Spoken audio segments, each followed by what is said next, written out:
हाँ जी, what is the difference between atom and molecules. बहुत सारे बच्चों को इसी में कन्फ्यूजन रहता है और ये सबसे बेसिक बात है ना। एटम किसको बोलते हैं और मॉलिक्यूल किसको बोलते हैं, दोनों में क्या अंतर है, दोनों को कैसे पहचानते हैं। ठीक है, तो पहले आप इसका कन्फ्यूजन क्लियर कर लीजिए, उसके बाद फिर हम लोग मेजरमेंट्स में चलते हैं। ठीक है, शुरू करें। एटम, एटम किसको बोलते हैं, तो याद रखिएगा अभी हम लोग वो थ्योरी पढ़ रहे हैं, डाल्टन साहब तक की थ्योरी पढ़ते हैं। ठीक है, डाल्टन के ज़माने तक ये था कि सबसे स्मॉलेस्ट पार्टिकल कौन होता है मटेरियल का, एटम। उससे छोटे पार्टिकल अभी नहीं ढूंढे गए हैं, तो हम लोग अभी सबसे स्मॉलेस्ट पार्टिकल क्या मानेंगे, एटम। हालांकि उससे भी स्मॉलेस्ट पार्टिकल हैं, न्यूक्लियस के अंदर की चीज़ें, न्यूक्लियस के बाहर जो इलेक्ट्रॉन घूम रहा है, ठीक है, सब एटॉमिक पार्टिकल्स। लेकिन अभी हम बेसिक थ्योरी पढ़ रहे हैं, हमको ये कॉन्सेप्ट क्लियर करना है, इसलिए अभी तक हम लोग सिर्फ डाल्टन साहब की थ्योरी तक रहेंगे। ठीक है, तो अकॉर्डिंग टू डाल्टन एटम किसको बोलते हैं,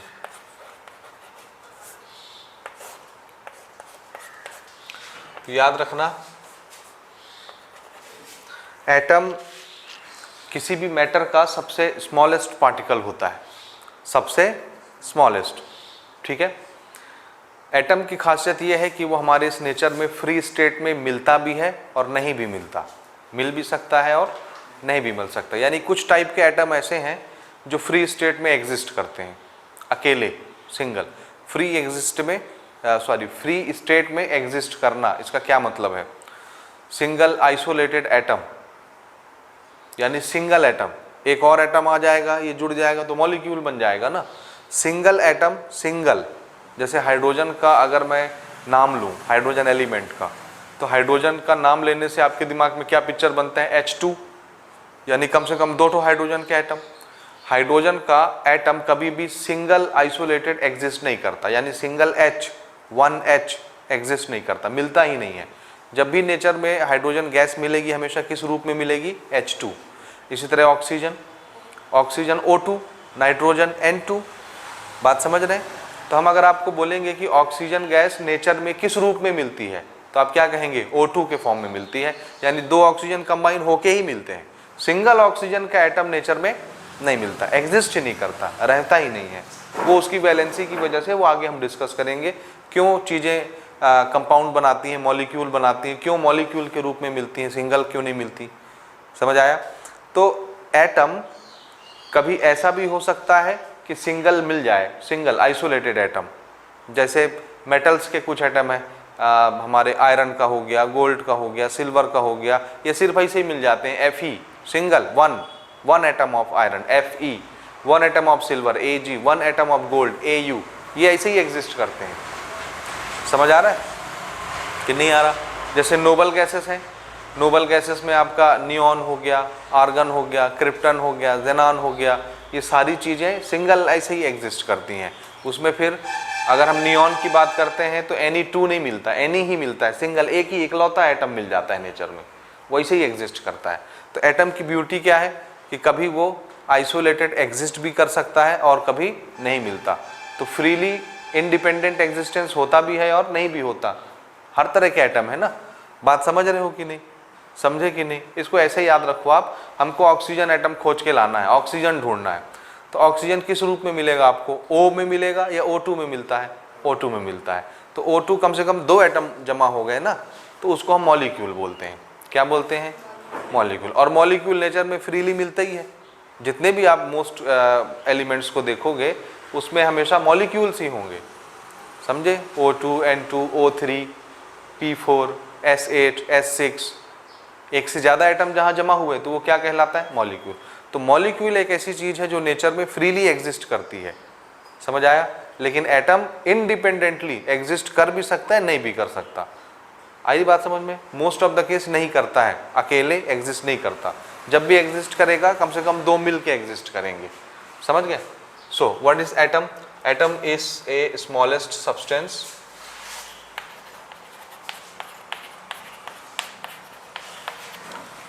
स्मॉलेस्ट, और स्मॉलेस्ट लिखना चाहिए हमको, smallest. Atom is a smallest substance which can या which may or may not be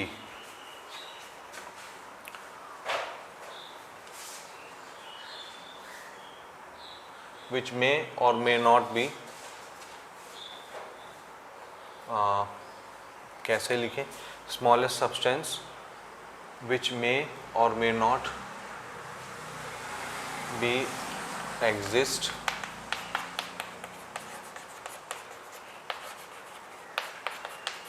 independently, ठीक है ना, यानी अकेले एग्जिस्ट नहीं कर सकता। हो गया, ओके। जैसे एग्जाम्पल देखिए, ठीक है ना, मैंने यहाँ क्या लिखा है, मे और मे नॉट, कर भी सकता है अकेले एग्जिस्ट और नहीं भी कर सकता है। अगर सिंगल सिंगल आइसोलेटेड या इंडिपेंडेंट एटम के रूप में एग्जिस्ट करेगा तो वो कौन से एटम होंगे, किसके, मेटल्स के लगभग, जो मैंने एग्जांपल आपको दिखाया, जैसे आयरन हो गया, सिल्वर हो गया, गोल्ड हो गया, कॉपर हो गया, जिंक हो गया, इन सब के एटम्स जो हैं वो किस तरह एग्जिस्ट कर रहे हैं, 1 1 दिख रहा है कि 2 2 दिख रहा है। जब हम नेचर में खोजने जाएंगे तो हमको ये सिंगल आइसोलेटेड एटम इंडिपेंडेंट रूप में अकेले एग्जिस्ट करते मिलता है, यही मिलता है आयरन का, सिल्वर का सिंगल एटम ही मिलता है ये जी नेचर में, समझ रहे, ये ऐसे रहता है, जिंदा रहता है सिंगल एटम के रूप में, ठीक है जी। Atoms exist freely, freely, okay. दूसरा देखो, जैसे हाइड्रोजन है, नाइट्रोजन है, ऑक्सीजन है, एटसेट्रा, ये वाले जो एटम्स हैं, ये भी एटम है, प्योर एटम, दो दो, इसको मॉलिक्यूल बोलेंगे लेकिन है तो एटम ना ये भी। तो ऐसे एटम नेचर में फ्रीली एग्जिस्ट करते हैं, एग्जिस्ट फ्रीली, समझ रहे, समझ रहे। तो मेटल के ये वाले एटम नहीं आए, समझिए नहीं आया, इसमें क्या प्रॉब्लम है। हम ये बात कर रहे हैं कि हमारे इस नेचर में एटम कैसे फ्रीली एग्जिस्ट करता है, यानी कौन कौन सा एटम मिलता है। फ्रीली एग्जिस्ट करना मतलब रहना, फ्री का, समझ ना, फ्रीली एग्जिस्ट करना, रहना, मिलता है नेचर में, कौन से एटम मिलते हैं, तो ये एटम इस रूप में मिलते हैं। मेटल के जो एटम है वो आपको सिंगल सिंगल एटम के रूप में मिल जाएंगे, यानी ये हमारी दुनिया में है ना भैया, इसी रूप में मिलते हैं ये, Fe2, Ag2, Au2, Ag3 ऐसे नहीं मिलते। आप खोजोगे तो सिंगल एटम मिल जाएगा, जिंदा रहेगा वो हमारे नेचर में। लेकिन कुछ एटम ऐसे भी हैं, अगर आप हाइड्रोजन का सिंगल एटम खोजने जाओगे तो मिलेगा ही नहीं, क्योंकि रहता ही नहीं है सिंगल, वो हमेशा बॉन्ड बना के ही H2 बन के मिलता है, ऑक्सीजन भी O2 बन के मिलता है, नाइट्रोजन भी N2 बन के मिलता है। तो ये वो एटम है जो हमको नेचर में मिलते हैं। नेचर में मिलना, उसी को हम बोल रहे हैं फ्रीली एग्जिस्ट करता है, कोई दबाव नहीं है, इसी रूप में मिल जाता है। आ रहा है समझ में, नहीं आया, आया कि नहीं आया, आया। अब देखो ना, दूसरी चीज हम लेते हैं मॉलिक्यूल्स।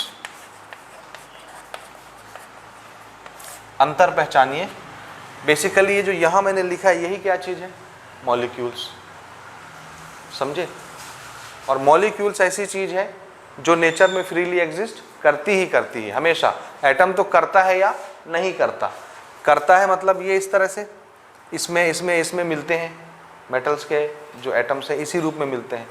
ये गैसेस के जो एटम्स हैं वो इस रूप में मिलते हैं, H2, N2, O2, किसमें एग्जिस्ट नहीं करता। यहाँ आप एक लाइन और जोड़ लीजिए, बट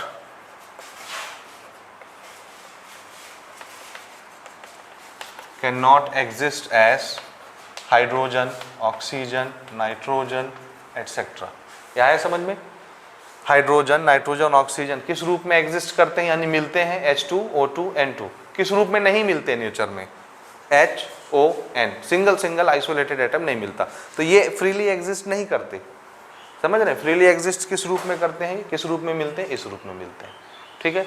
लेकिन मॉलिक्यूल्स ये ऐसे स्मॉलेस्ट पार्टिकल हैं, smallest particle which exist, the smallest particle of molecules is a smallest particle of element और कंपाउंड। एलिमेंट्स के लिए भी हम मॉलिक्यूल्स का वर्ड यूज करते हैं, कंपाउंड्स में भी मॉलिक्यूल्स के लिए हम वर्ड यूज करते हैं ना, दोनों तरह के। So it is the smallest particle of elements और compounds which exist freely in our nature, जो हमारे नेचर में फ्रीली एग्जिस्ट करते हुए मिलते हैं।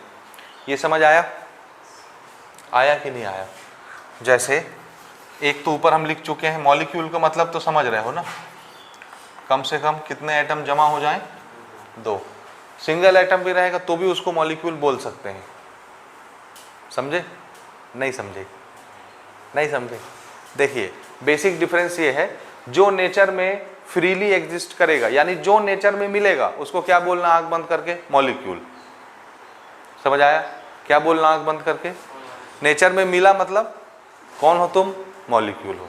जो नेचर में फ्रीली नहीं मिलता कौन है वो? एटम। समझे बात? नहीं समझे? तो जो भी नेचर में फ्रीली एग्जिस्ट करता है उसको क्या बोलते हैं? मॉलिक्यूल। एग्जिस्ट करता है मतलब आपको ढूंढने नहीं जाना है, हम आपको लिस्ट बता देंगे कौन सी चीज़ है, आपको खाली उसको समझ के याद कर लेना है। आ रहा है? बात समझ आया कि नहीं आया? ये इतना कोई रॉकेट साइंस नहीं है कि आपको समझ में नहीं आएगा, इजी चीज़ें, थोड़ा सा प्रैक्टिकल होने की कोशिश करो, समझ में आने लगेगा। हम मॉलिक्यूल्स का डेफिनेशन क्या बना रहे हैं? जो नेचर में फ्री एग्जिस्ट करता है, मिलता ही है। फ्री एग्जिस्ट करना, आप लोग भी तो फ्री एग्जिस्ट कर रहे हो, फ्री फोकट कर रहे हो, नेचर आपसे पैसा ले रही है क्या?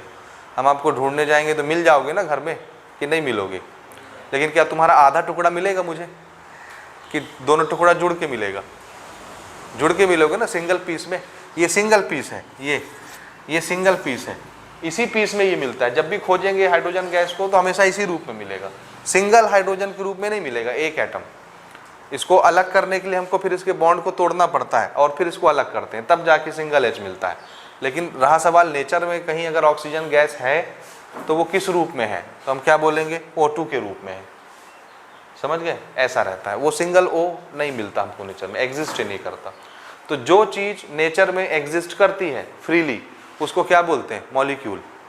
और जो नहीं करती, एटम। कर भी सकती, नहीं भी कर सकती, उसके लिए संशय है ना, इसलिए हमने लिखा मे और मे नॉट एग्जिस्ट फ्रीली। आई बात समझ? हाँ, अब देखिए फिर से एक चीज़ याद रखिए हमेशा, जब भी एक से ज़्यादा एटम कंबाइन हुए तो उसको क्या बोलना है? क्या बोलना है? मॉलिक्यूल बोलना है। ठीक है, एक से ज़्यादा। लेकिन अगर एक भी एटम है तो भी वो मॉलिक्यूल कहला सकता है। वो एटम तो कहलाएगा ही, लेकिन उसको मॉलिक्यूल भी बोल सकते हैं। क्यों? अगर सिंगल एटम वाला चीज़ हमारे नेचर में फ्रीली एग्जिस्ट करता है, मिलता है, तो वो मॉलिक्यूल की कैटेगरी में आ गया कि नहीं आया? जो चीज़ भी फ्रीली एग्जिस्ट करती है उसको क्या बोल सकते हैं? मॉलिक्यूल। तो अगर कोई एलिमेंट का ऐसा एटम है जो अकेला सिंगल एग्जिस्ट करता है नेचर में, तो उसको मॉलिक्यूल बोल सकते हैं कि नहीं? फ्रीली एग्जिस्ट किया तो उसका नाम क्या पड़ गया? मॉलिक्यूल। अब वो 2 ठो एटम है तो मॉलिक्यूल तो है ही, सिंगल एटम भी रहेगा, फ्रीली एग्जिस्ट कर रहा है तो भी उसको मॉलिक्यूल बोल सकते हैं कि नहीं? बोलिए, आया नहीं आया? अभी भी नहीं आया? आया नहीं आया? अरे पगला गए हो का शर्मा जी, तिवारी जी, है ना? ओके, और देखो जैसे नोबल गैसेस के जो एलिमेंट्स हैं, नोबल गैस वाले element, group number 18 periodic table हल्का फुल्का याद होगा। हीलियम के नीचे जो है नियॉन, आर्गन, क्रिप्टन, जेनॉन। तो तुम्हारा देखो नियॉन हो गया, आर्गन हो गया, क्रिप्टन हो गया, जेनॉन हो गया, एटसेट्रा। जब हम नेचर में ढूंढने जाते हैं तो ये ऐसे एलिमेंट्स हैं जो इसी रूप में मिलते हैं। नियॉन Ni2 नहीं बनाता, क्यों? इसका ऑक्टेट कंप्लीट रहता है। मैं ये सारी बातें नहीं करना चाहता, ऑक्टेट क्या है, फिर उसका फिलिंग क्या है, कैसे इलेक्ट्रॉन भरते हैं, क्यों वो वैलेंसी बनाता है, क्यों वो कंपाउंड बनाता है, बॉन्ड क्यों बनाता है, इसमें बहुत सारी चीज़ें आ जाएंगी। अभी सिर्फ हम बेसिक इंट्रोडक्शन कवर कर रहे हैं, आगे सारी चीज़ें हम केमिकल कंपाउंड चैप्टर नंबर 4 में ऑलरेडी डिस्कस करेंगे, तो उसका टेंशन नहीं लीजिए। सिर्फ ये समझिए इसको ऑक्टेट कंप्लीट है, 8 इलेक्ट्रॉन कंप्लीट है, इसको इलेक्ट्रॉन की ज़रूरत ही नहीं है, तो ये किसी के साथ मिलेगा ही नहीं, Ni2 बनेगा ही नहीं, 2 एटम से मिलने की ज़रूरत ही नहीं है इसको, ये अकेला एग्जिस्ट कर सकता है। इसका पूरा दारोमदार आप केमिकल बॉन्डिंग में समझोगे जाके, जिसके आखिरी ऑर्बिट में 8 इलेक्ट्रॉन हो जाते हैं, तो फिर वो किसी से मतलब ही नहीं रखता। डिमांड किस चीज़ की है? ऑक्टेट पूरा होना चाहिए, 8 इलेक्ट्रॉन पूरा होना चाहिए। कमी है तो किसी के साथ जुड़ेगा, इलेक्ट्रॉन शेयर करेगा, 8 अपनी गिनती पूरी करेगा। ज़्यादा है तो किसी को दे देगा, अपना लास्ट में इलेक्ट्रॉन कितना कंप्लीट करना है उसको, 8। बात समझ में आए? इनके लास्ट ऑर्बिट में 8 इलेक्ट्रॉन होते हैं, तो इनको किसी के साथ कंबाइन होने की जरूरत है क्या? नहीं है। इसलिए नेचर में खोजने जाएंगे नियॉन गैस तो हमेशा ऐसी ही मिलेगी, सिंगल एटम मिलेगा उसका। तो सिंगल एटम है, इसलिए इसको क्या बोल सकता हूं मैं? एटम। और फ्रीली मिल भी जाता है इसी रूप में, इसलिए क्या बोल सकते हैं? मॉलिक्यूल। आया समझ में? क्या अभी भी नहीं आया? पक्का? हाँ जी। और भी बहुत सारे मिलते हैं, जैसे तुम्हारा हो गया HCl, HF, HBr, HI। आ रहा है समझ? नहीं आया? आया? कैथो एटम है, एक एटम हाइड्रोजन का, एक एटम क्लोरीन का। डिफरेंट एक से अलग तरह के एटम और अगर आ गए तो हम क्या बोलेंगे? ये क्या चीज था? कंपाउंड। प्योर अगर रहता तो क्या बोलते? जैसे ये सिंगल है तो नाइट्रोजन ही प्योरली, तो ये क्या चीज है? एलिमेंट। एक से अलग तरह के एटम अगर कंबाइन हुए तो उसको क्या बोलते हैं? कंपाउंड। तो ये किस चीज के मॉलिक्यूल हैं? कंपाउंड के। समझे? फिक्स रेशियो में मिले होंगे, ये इसी तरह से ये, इसी तरह से ये, इसी तरह से ये। अमोनिया गैस है, सल्फर डाइऑक्साइड गैस है, कार्बन डाइऑक्साइड गैस है। समझ गए? ये हाइड्रोजन आयोडाइड है, ये हाइड्रोजन ब्रोमाइड है, ब्रोमीन, हाइड्रोजन फ्लोराइड है, फ्लोरीन है, हाइड्रोजन क्लोराइड है, HCl। ठीक है ना? ये कुछ एग्जाम्पल मैं लिख रहा हूँ, बात समझे कि नहीं समझे? अब इसमें मैंने ना 3 तरह के एलिमेंट्स लिख दिए हैं। पहला तो ये गैस वाले, इसको एटम बोल सकते हैं कि नहीं? बोलिए। बोल सकते हैं। और मॉलिक्यूल तो है ही, क्योंकि एक से ज़्यादा मिला है और फ्रीली भी मिलता है, इसलिए मॉलिक्यूल है ना? और एटम भी बोल सकते हैं। ये एटम बोल सकते हैं कि नहीं? बोल सकते हैं। और मॉलिक्यूल बोल सकते हैं। क्यों मॉलिक्यूल क्यों बोलेंगे? क्योंकि फ्रीली मिलता है, इसी रूप में मिलता है, इसलिए मॉलिक्यूल कहलाएगा। जो चीज़ भी नेचर में फ्रीली एग्जिस्ट करती है वो मॉलिक्यूल है ना? और सिंगल है तो उसको क्या बोलेंगे? एटम है। समझ आए? इसमें इस मॉलिक्यूल में कैथो एटम है हाइड्रोजन के 2 ठो, इस मॉलिक्यूल में नाइट्रोजन के कैथो एटम है 2 ठो। तो एटम समझ रहे हैं? एटम आइसोलेटेड चीज होता है, सिंगल आइटम, सबसे स्मॉलेस्ट पीस, वही कंबाइन होकर मॉलिक्यूल बनाता है। मॉलिक्यूल और एटम में बेसिक डिफरेंस सिर्फ किस चीज का है? एटम फ्रीली एग्जिस्ट कर भी सकता है, नहीं भी कर सकता, लेकिन मॉलिक्यूल हमेशा फ्रीली एग्जिस्ट करेगा, यानी मिलेगा ही मिलेगा। तो जो चीज भी नेचर में मिलती है आंख बंद करके, उसका नाम क्या? मॉलिक्यूल। ठीक है? अब हमने यहाँ वर्ड यूज किया है एलिमेंट। एलिमेंट का भी मॉलिक्यूल हो सकता है, कंपाउंड का भी मॉलिक्यूल हो सकता है। ये same to same pure atom है ना? हाइड्रोजन हाइड्रोजन हाइड्रोजन हाइड्रोजन, किसी तीसरे पार्टी की यहाँ कोई एंट्री नहीं है ना? तो ये किस चीज का मॉलिक्यूल है? प्योर चीज का। प्योर चीज कौन होता है? एलिमेंट। प्योर सब्सटेंस की कैटेगरी में इसको भी डाला था हमने, दोनों को, लेकिन basically this is pure substance element. तो इसको क्या बोलना? किसका मॉलिक्यूल? एलिमेंट्स का मॉलिक्यूल। ये किसका मॉलिक्यूल है? एक से ज़्यादा तरह के एटम कंबाइन हो रहे हैं, कंपाउंड का मॉलिक्यूल। तो 2 तरह के मॉलिक्यूल होते हैं, molecules of elements and molecules of compound. तो ये आप नोट करो, मैं वो लिखता हूँ उसके बाद। इसके अंदर की कैटेगरी ना मॉलिक्यूल की, हम 2 तरह की कैटेगरी बनाएंगे। पहला एलिमेंट्स के मॉलिक्यूल, मॉलिक्यूल्स ऑफ एलिमेंट्स, और दूसरा हम बनाएंगे मॉलिक्यूल्स ऑफ कंपाउंड।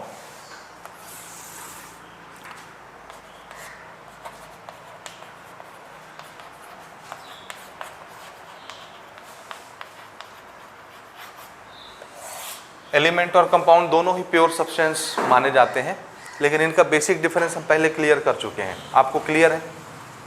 ठीक है, ओके। मॉलिक्यूल्स ऑफ एलिमेंट्स, क्या मतलब हुआ मॉलिक्यूल्स ऑफ एलिमेंट्स का? ये सिर्फ एक ही तरह के एटम से मिलकर के बने होंगे, सिंगल तरह के एटम से। समझ आ रहा है? 100 भी एटम होंगे, लेकिन होंगे एक ही एलिमेंट के एटम। नहीं समझे? जैसे सल्फर का मुझे मॉलिक्यूल बनाना है, मॉलिक्यूल का सीधा सा मतलब है एक से ज़्यादा एटम कंबाइन करो, मॉलिक्यूल बन गया, है ना? लेकिन उसमें जितने भी एटम रहेंगे वो किसके रहेंगे? उसी सिंगल एलिमेंट के रहेंगे, सल्फर के ही। नाइट्रोजन का एलिमेंट उसमें शामिल नहीं होगा। आ रही बात समझ? चाहे उसमें S100 क्यों ना रहे, 100 ठो सल्फर के एटम क्यों ना रहे, तो इसको क्या बोलना? Pure. So they are made up of only one kind of atoms, one kind of atom, one kind, एक ही तरह के एटम रहेंगे। ठीक है, अब इसमें भी देखो ना, नंबर ऑफ एटम गिन गिन के हम मॉलिक्यूल को अलग अलग कैटेगरी में बांट सकते हैं। नंबर ऑफ एटम गिन गिन के मॉलिक्यूल को अलग अलग कैटेगरी में बांट सकते हैं। जैसे देखना ध्यान से ना, समझना, जैसे मैंने अभी नोबल गैसेस के एग्जांपल दिए थे आपको ना, जैसे नियॉन, आर्गन, क्रिप्टन एटसेट्रा। ठीक है, इसमें कितने एटम है भी बताओ? 1। कितने एटम? 1। कितने एटम? 1। और अब ये फ्रीली मिलता है नेचर में, इसी रूप में मिलता है, इसलिए इसको क्या बोल रहा हूँ मैं? मॉलिक्यूल। तो ये कितने एटम वाला मॉलिक्यूल है? 1 एटम वाला मॉलिक्यूल है, इसलिए इस मॉलिक्यूल का नाम है मोनो एटॉमिक मॉलिक्यूल। क्या नाम है? Mono atomic. मोनो यानी क्या होता है? 1, एक एटम वाला मोनो एटॉमिक। समझ आया? और है मॉलिक्यूल। दूसरा देखो ना, हाइड्रोजन, ऑक्सीजन, नाइट्रोजन एटसेट्रा। कितने कितने एटम है इस मॉलिक्यूल में? 2 2 2 2 2 सब में ना। और एक ही तरह के एटम है, एक से ज़्यादा तरह के नहीं। हाइड्रोजन गैस है तो सिर्फ इसमें कौन से एटम मिलेंगे आपको? Hydrogen, hydrogen, hydrogen, purely. इसलिए इसको एलिमेंट्स के हम मॉलिक्यूल मान रहे हैं ना। 2 एटम वाला डायएटॉमिक, डायएटॉमिक आगे लिख लोगे तुम, समझ रहे हो ना? डायएटॉमिक मॉलिक्यूल्स। फिर से देखो, डायएटॉमिक में ओके, आगे हम बात करते हैं। ट्राइएटॉमिक कर लेते हैं। ट्राइएटॉमिक में तुम्हारा आ गया सपोज CO2, SO2। ठीक है, आ रहा है समझ? एटसेट्रा, और बहुत सारे लिख सकते हैं। हाँ, कितने एटम आए इसमें पहचानो? 1 एटम कार्बन का, 2 एटम ऑक्सीजन का। समझे? तो ये क्या हो गया? नहीं, ये डिफरेंट डिफरेंट है, इसको नहीं लिखना ना, ये हम कंपाउंड में लिखेंगे। देखो, एक से ज़्यादा तरह के एटम आ गए ना, कार्बन भी आ गया और डिफरेंट टाइप का ऑक्सीजन आ गया, अलग अलग आ गए। तो एलिमेंट तो प्योर टाइप के होते हैं ना, तो उसमें सिंगल सेम तरह के एटम होने चाहिए। ये डिफरेंट डिफरेंट है, यानी ये किसके एग्जाम्पल हैं? कंपाउंड के। तो इसको हम वहाँ कवर करेंगे। इसमें देखो, अब हम ट्राइएटॉमिक कर लेते हैं। ट्राइएटॉमिक में जैसे O3 ओजोन, 3 ऑक्सीजन, ठीक है जी, एटसेट्रा, इसी तरह के मिलते जुलते। इसको क्या बोलना? Try atomic molecules. ठीक है, 4 वाले लेते हैं। 4 के लिए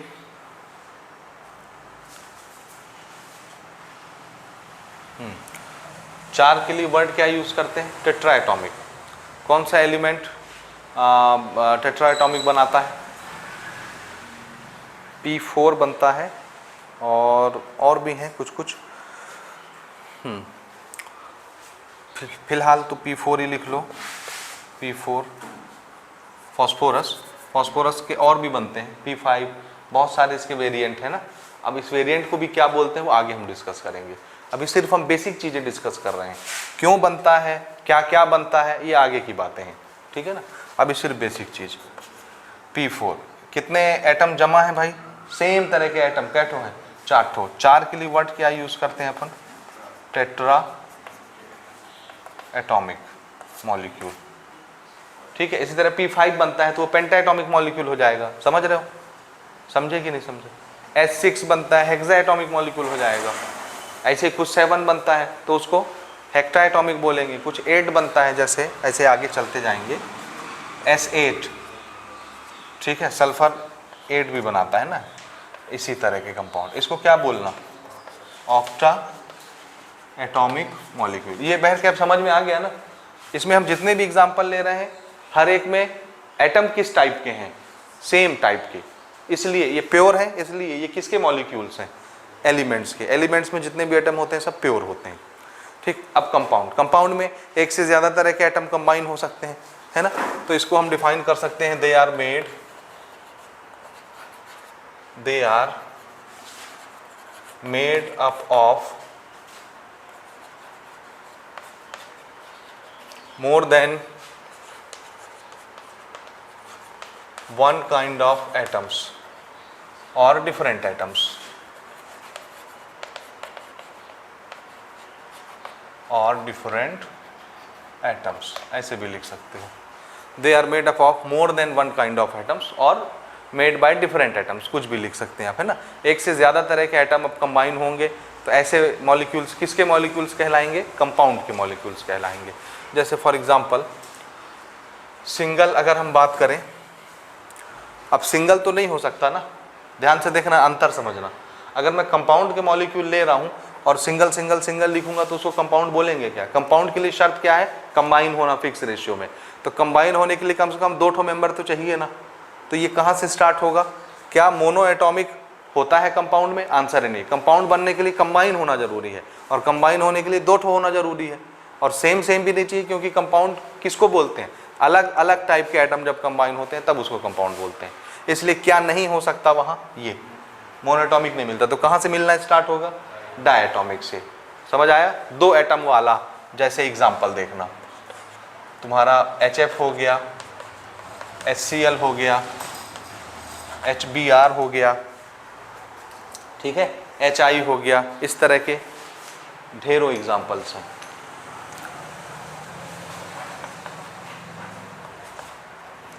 इसको क्या बोलेंगे? Diatomic molecule. लेकिन ये किसके मॉलिक्यूल्स हैं? कंपाउंड के। ठीक है जी, समझ आया? ये आया कि नहीं आया? 3 वाला लेते हैं। 3 वाले में क्या क्या आ जाएगा? जैसे CO2, SO2 एटसेट्रा। खाली आपको समझना है अभी। ट्राइएटॉमिक। 4 वाले में ले लिए CH4, मीथेन गैस है ना ये, आप लोग 10th में पढ़े हो कि हाइड्रोकार्बन में, दिस इज मीथेन CH4। ठीक है कि डाउट है डाउट?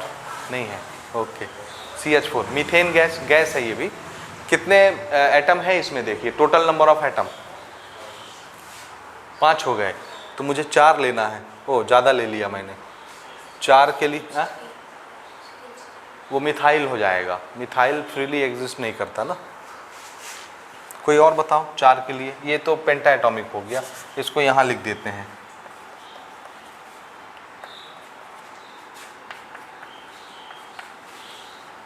पेंटा एटॉमिक।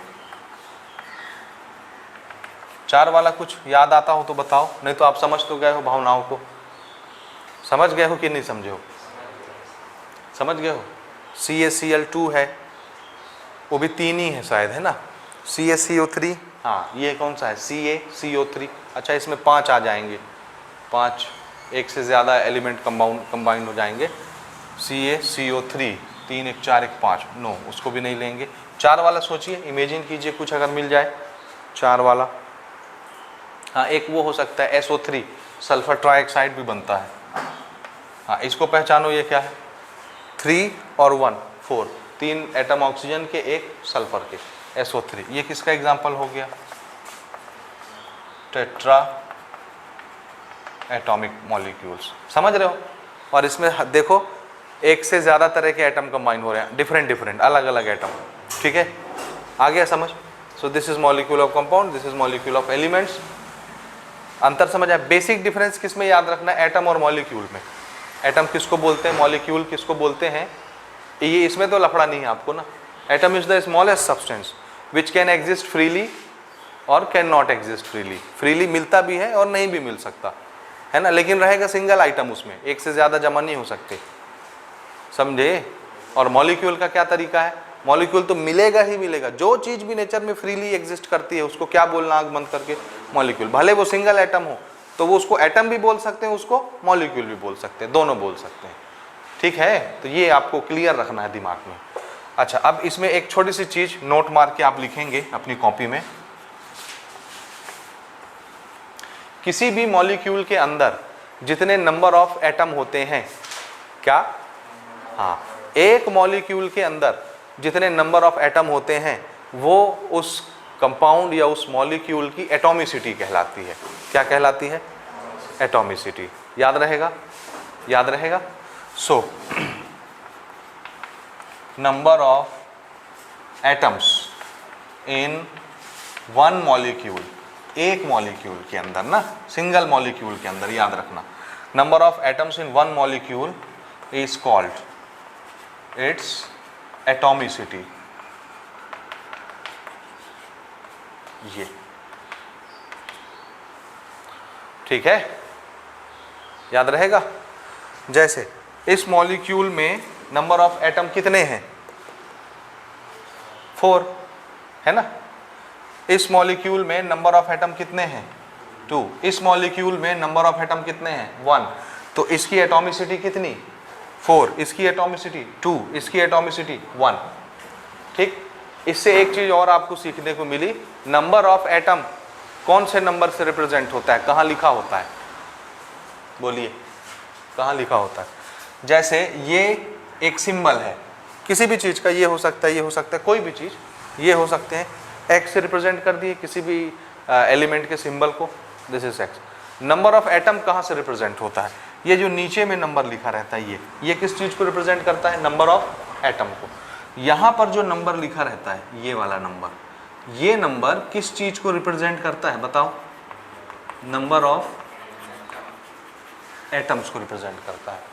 और नंबर ऑफ मॉलिक्यूल्स को कौन रिप्रेजेंट करता है, तो आंसर है, देखो ये मॉलिक्यूल है, ये कैथो मॉलिक्यूल है, आंसर है 1। ये कैथो मॉलिक्यूल है, कैथो मॉलिक्यूल है, कितने मॉलिक्यूल है, आंसर है 1 नॉट 4। यहाँ के नंबर जो तुम देख देख के बताते हो वो क्या बताते हो, एटम, वो एटम की गिनती बताता है। तो मॉलिक्यूल की गिनती कौन बताता है, इसके सामने अगर कोई नंबर लिखा रहेगा यहाँ, वो बताएगा। अगर हम यहाँ लिख दिए 2, तो हम बोलेंगे SO3 मॉलिक्यूल है, कैथो मॉलिक्यूल है, 2 ठो मॉलिक्यूल है, 2 मॉलिक्यूल्स ऑफ SO3। तो किसी भी सिंबल के पहले अगर कोई नंबर लिखा है, वो किस चीज़ को रिप्रेजेंट करता है, नंबर ऑफ मॉलिक्यूल्स को। तो यहाँ पर अगर नंबर लिखा है सामने, यहाँ पर इसके सामने, ठीक, तो ये किसको रिप्रेजेंट करेगा, नंबर ऑफ मॉलिक्यूल्स को। और हम यहाँ क्या बात कर रहे हैं, एक मॉलिक्यूल में जितने एटम होते हैं, एक मॉलिक्यूल में जितने एटम होते हैं वो क्या कहलाता है, एटॉमिसिटी कहलाता है। तो अगर मैं यहाँ पर लिख देता, ध्यान से देखिए, 2SO3 है ना, तो इसकी एटॉमिसिटी कितनी होगी, 4 की 8। देखो सल्फर के कितने एटम हैं, 2 ठो SO3 है, मतलब ये जब भी टोटल नंबर ऑफ एटम निकालोगे, टोटल नंबर ऑफ एटम, तो ये नंबर मल्टीप्लाइड बाय यहाँ जो नंबर है, मल्टीप्लाई करके निकालोगे, ये नंबर मल्टीप्लाइड बाय ये क्या देगा, टोटल नंबर ऑफ एटम। जैसे अगर ये कुछ नहीं लिखा होता सामने तो 1 होता, 1 को लिखते ही नहीं है। तो एक मॉलिक्यूल ऑफ SO3 में ऑक्सीजन के कितने एटम होते, 3, सल्फर के कितने एटम होते, 1, है ना। तो एक मॉलिक्यूल में 3 ठो ऑक्सीजन है, 1 ठो सल्फर है, 2 लिख दिया तो दूसरे में भी, दूसरे मॉलिक्यूल में भी 1 सल्फर 3 ऑक्सीजन होंगे, तो टोटल क्या ठो ऑक्सीजन हो गए, 6। 3 पहले वाले SO3 में 3 ठो ऑक्सीजन, दूसरे वाले SO3 में 3 ठो ऑक्सीजन, टोटल क्या ठो ऑक्सीजन, 6। तो उसको आप अलग अलग करके नहीं बोलोगे, यहाँ से डायरेक्ट मल्टीप्लाई कर देते हैं, 3 2 जा 6, तो 6 ठो ऑक्सीजन, यहाँ 1 है, 1 2 जा 2, 1 2 जा 1, या यहाँ से कर लो 2 1 जा 2, 2 ठो सल्फर, 2 3 जा 6, 6 ठो ऑक्सीजन। तो मल्टीप्लाई करके नंबर ऑफ एटम बताया जाता है, और यहाँ जो नंबर लिखा रहता है वो मॉलिक्यूल बताता है टोटल। ठीक है जी, तो एटम और मॉलिक्यूल में डिफरेंस क्लियर है। मुझको इसको इतना लंबा नहीं खींचना था, मैं इसको तुरंत क्विक बता के 5 मिनट में आगे चला जाता, लेकिन ये बेसिक चीज़ है, इसका जानना जरूरी है, क्योंकि इसी पर तो आगे की पूरी इमारत खड़ी होनी है। और यही कमज़ोर रहता है बच्चों का, आगे हम जितने फॉर्मूले लिखते जाएंगे आप ऐसे देखते जाओगे, हाँ तो बोल दोगे ठीक है, लेकिन आपको समझ ही नहीं आएगा कभी जीवन भर। ठीक है, इसलिए ये आपका जानना जरूरी है। तो यहाँ पर इसको कंक्लूड करते हैं, एटम मॉलिक्यूल्स क्लियर है मेरे ख्याल से। नंबर ऑफ एटम कहाँ से रिप्रेजेंट होता है, नंबर ऑफ मॉलिक्यूल कहाँ से रिप्रेजेंट होता है। अगर नंबर ऑफ मॉलिक्यूल 1 है 1, तो उसको लिखने की जरूरत नहीं होती। 1 से ज़्यादा मॉलिक्यूल है तो फिर आप उसके सामने नंबर लिखोगे, और जब नंबर लिखा होता है और हम आपसे नंबर ऑफ एटम पूछते हैं तो हमेशा आप इसके साथ मल्टीप्लाई कर करके बताओगे टोटल नंबर ऑफ एटम। ठीक है कि नहीं है, पक्का। हाँ जी, देखिए अगर H2SO4 है तो इसमें कितने मॉलिक्यूल हैं, H2SO4 के कितने मॉलिक्यूल यहाँ दिख रहे हैं, कितने कितने H2SO4 के कैथो मॉलिक्यूल दिख रहे हैं आपको? थोड़ा कॉन्फिडेंटली बोलो ना। 1। क्यों 1? क्योंकि मॉलिक्यूल दिखाने वाला नंबर यहाँ कुछ लिखा ही नहीं है, नहीं लिखा है मतलब कितना होगा 1, इसलिए ये पूरा मॉलिक्यूल है, ये इसको मॉलिक्यूल बोलना है। क्या बोलना है? मॉलिक्यूल बोलना। 1 मॉलिक्यूल ऑफ H2SO4। कंपाउंड जो रहता है ना वो मॉलिक्यूल ही कहलाता है, एक से ज्यादा एलिमेंट अगर जमा हुए मॉलिक्यूल। ठीक बात? ओके, अब मैं आपसे पूछूंगा हाइड्रोजन के कितने एटम है इसमें? 2। ऑक्सीजन के कितने एटम है? 4। सल्फर के कितने एटम है? 1। ठीक है, अब मैंने यहां लिख दिया 3, तो ये कितने मॉलिक्यूल हो गए H2SO4 के? 3 मॉलिक्यूल ऑफ H2SO4। अब H2SO4 के कैठो मॉलिक्यूल हैं? 3 ठो। हाँ जी, अब ये जो 3 मॉलिक्यूल है H2SO4 के, उसमें मुझे सल्फर के एटम बताइए, total number of atom of sulphur कितने हैं? 3। कैसे बता रहे हो? दिस मल्टीप्लाइड दिस 1, 3 बन जा 3। ऑक्सीजन के कितने एटम है? 12। 3 4 जा 12, तो कैठो ऑक्सीजन है 12 ठो। हाइड्रोजन कैठो है 6। समझ आ रहा है ना? तो ये नंबर ऑफ मॉलिक्यूल बताता है, और इसके साथ जब ये नीचे वाले नंबर मल्टीप्लाई होते हैं तो टोटल नंबर ऑफ एटम निकल करके आता है। क्लियर हो गया ना? चलो आगे बढ़ते हैं अगली चीज की तरफ, ये नोट करो।